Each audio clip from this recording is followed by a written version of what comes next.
Hi, my name is John, and this is my college car.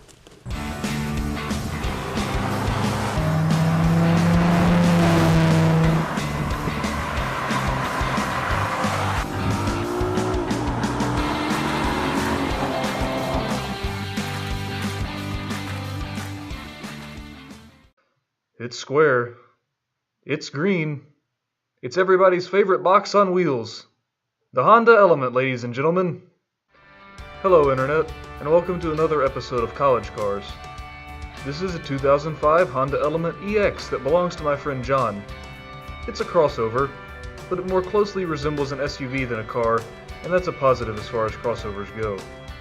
The Element doesn't have quite the identity crisis that most crossovers do. I'm looking at you, BMW.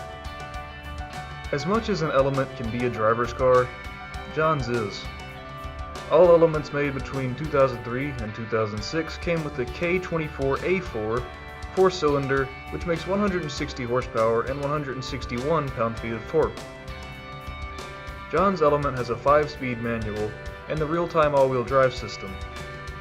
Real-time all-wheel drive means that the rear wheels only receive power when the car detects wheel spin from the front wheels. How this works is beyond me. It's probably some system of valves and solenoids. I'm a lot more familiar with the old-school 4-wheel drive systems. Pull a lever, and the front wheels get power too.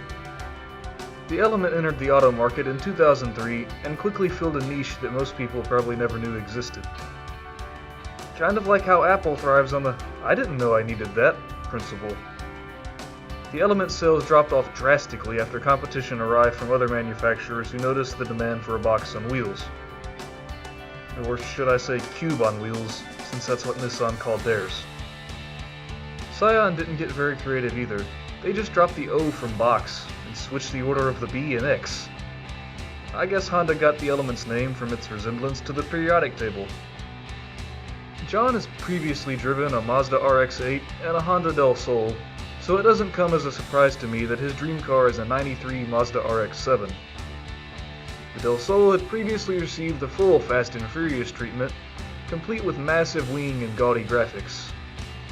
That's one reason I shy away from the import scene, but there are things I don't care for in all car scenes. I do like those movies. Moving on. The Honda Element is a car I virtually knew nothing about prior to preparing for this episode. It is an eccentric vehicle, which can be noted by the fact that it received an award for being the 2007 Dog Car of the Year. This also marks the second of John's cars to have bizarre backward-opening doors, with the RX-8 also featuring them. I don't fully understand why the RX-8 had them, unless it made insurance rates cheaper. But it does make sense for the Element, as it was marketed to be used occasionally for hauling cargo. I almost feel as though the Element isn't really a crossover either. At least, not in the usual application of the term.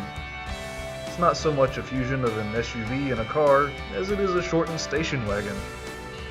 I would place it in the category with the panel vans and panel wagons of the 1950s and 60s, with the closest competition in modern times I can come up with being the quirky Chevrolet HHR. Whatever the Element is, its boxy shape isn't rolling out of assembly plants anymore. Instead, we have more shapeless blobs, as many in the automotive media refer to them. In fact, the niche that the Element once filled is pretty much gone entirely, especially now that the Scion XB is into production. Well, I guess that's because Toyota gave Scion the axe, but I've already discussed that in my video about the TC. The Honda Element is what it is. It's hard to describe. It entered the market as a niche vehicle, and it left because its niche was overfilled. Now I have to assume people buy them simply because they are Hondas, and Hondas have the reputation of being able to take loads of abuse and keep going. Like the Energizer Bunny, or a Timex watch. Both of those analogies are older than I am. Google them if you don't get them. Thanks for watching.